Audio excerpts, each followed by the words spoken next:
70 days into my sabbatical. How was I doing? Where was I? I've been preaching a sabbatical and a rest and a break for years now. It is a critical part of what I talk about when I talk about designing your pretirement. And I've decided to go on this journey and pull out my old video diaries from when I was actually in my sabbatical. Took a 90-day sabbatical. What I'm going to look at now is day 70. Have not seen this in years. I have no idea what it's going to say, but I'm going to share it with you. The name of it is How to Help Others Without Alienating Them. Interesting. It sounds like a very typical Gen X woman question. So let's take a look and see what this is all about. Hello, everyone. It's Amy coming at you live from Short Hills, New Jersey. I'm back at my home base. Hope everybody is having a wonderful day. So what's on my mind today is how to truly help others, particularly loved ones, close loved ones. So I do have a couple of people in my life, in different parts of my life, that I care deeply about, love them with all my heart, love them head to toe.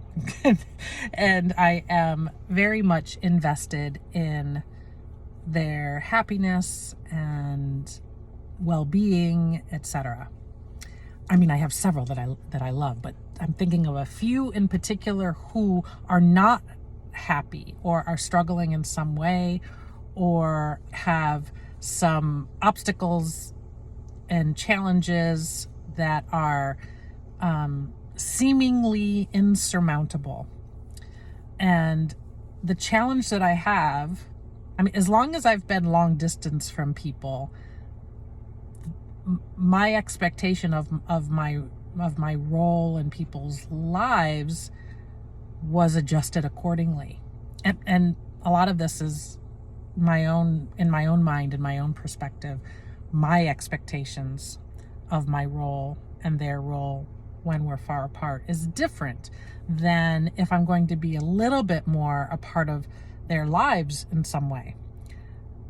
So now, from my perspective, I feel a greater sense of responsibility to help, guide, support, whatever,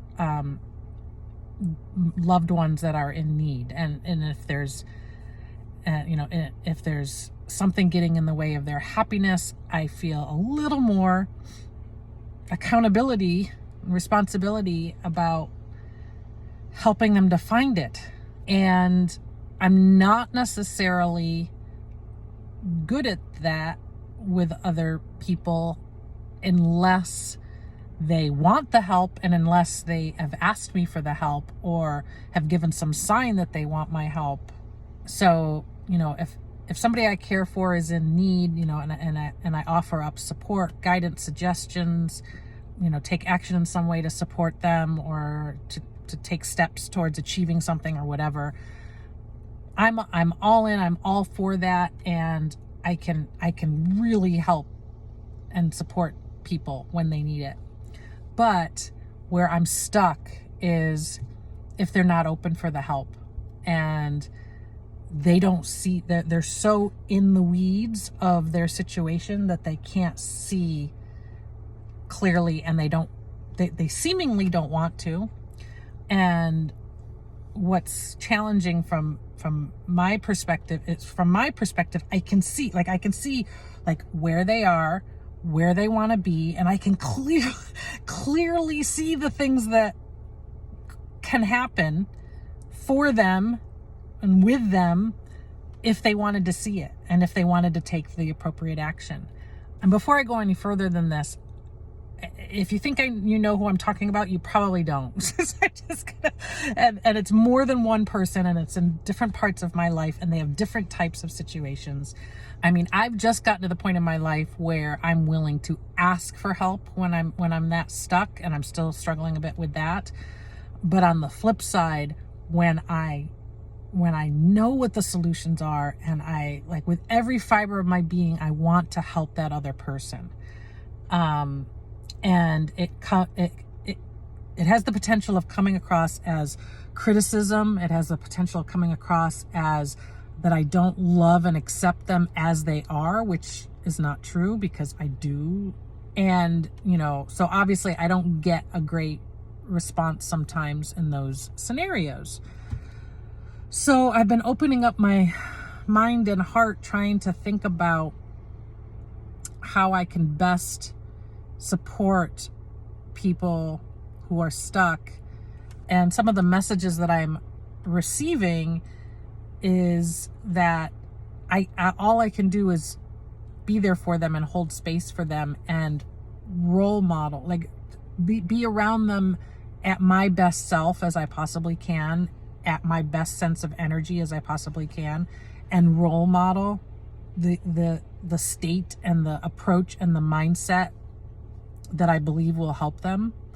Obviously, forms of prayer or just getting some sort of spiritual support is a way too. So I guess what I'm saying is, what I'm hearing and what I'm trying to learn is how to have a little bit more of a passive and not aggressive, and not passive aggressive, not passive aggressive, not aggressive, but more of a passive and accepting way that will help clear the way for that other person to get into the right state of mind or have the right perspective to be open to changing their situation or taking whatever steps or actions that they need to achieve what they want to achieve.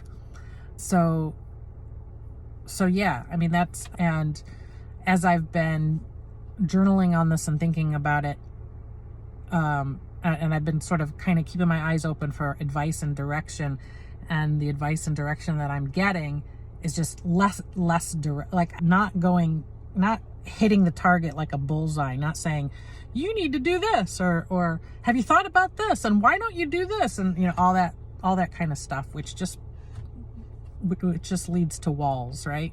So I'm working on it. I don't have a clear answer, but it is a challenge. Like, when I'm sure you guys can relate. I mean, I'm sure you have somebody that you love deeply that you just wish they would blank, fill in the blank, whatever it is, and you know that they would be better off if only they could see, all that kind of stuff. And there's nothing we can do about it, but we do carry that with us.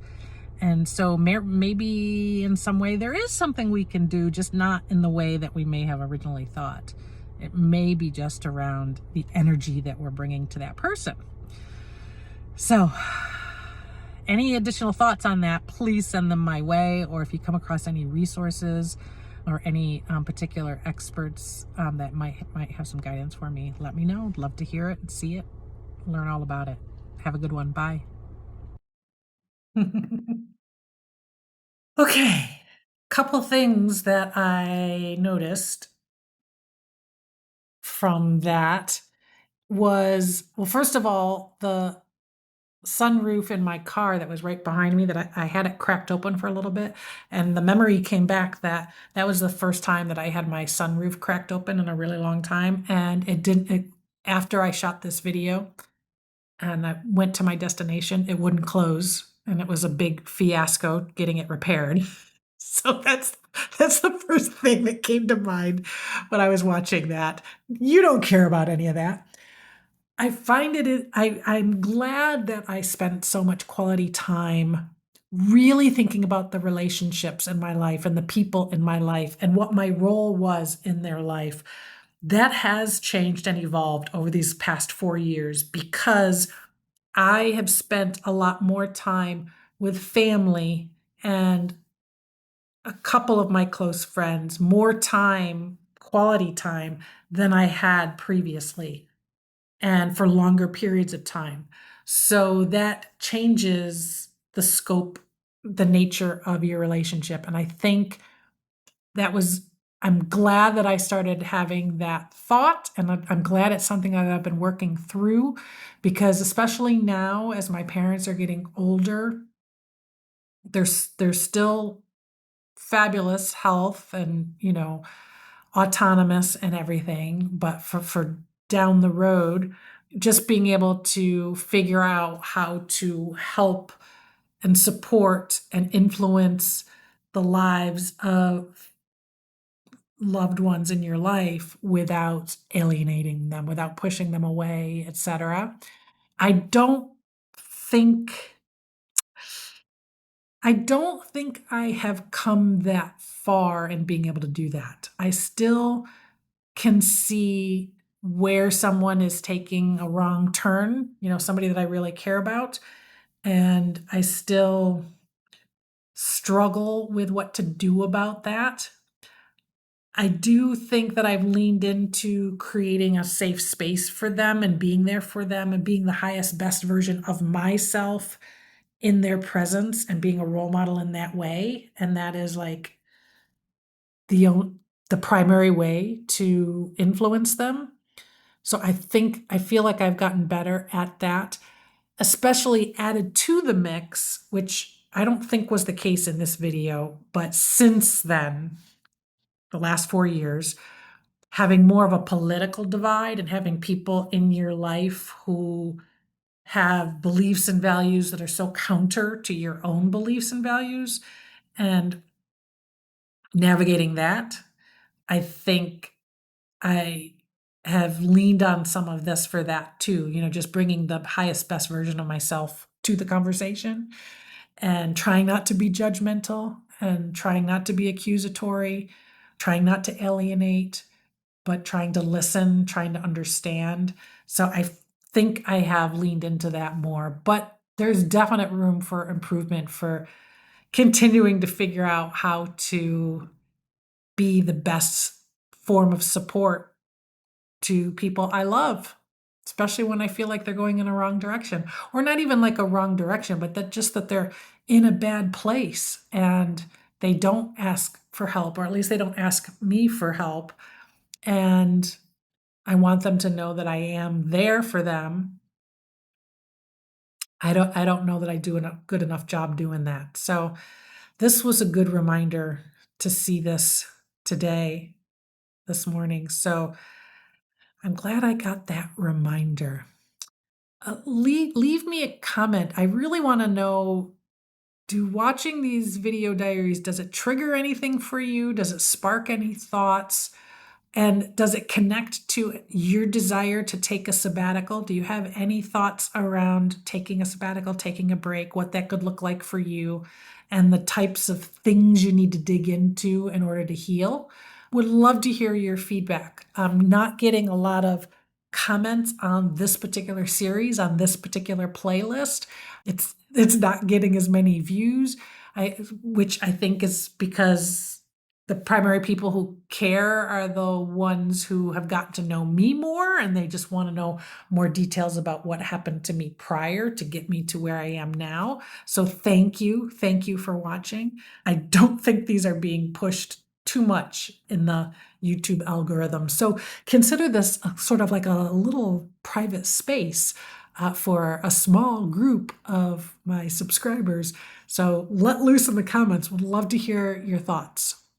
And if you're looking for any resources around taking a sabbatical, around designing your pretirement, you can check out all my offerings at amypalmer.bio. My name is Amy Palmer. I am your Gen X big sister. This is the summer transformation sabbatical, whatever it is. That's what this series is. Thanks.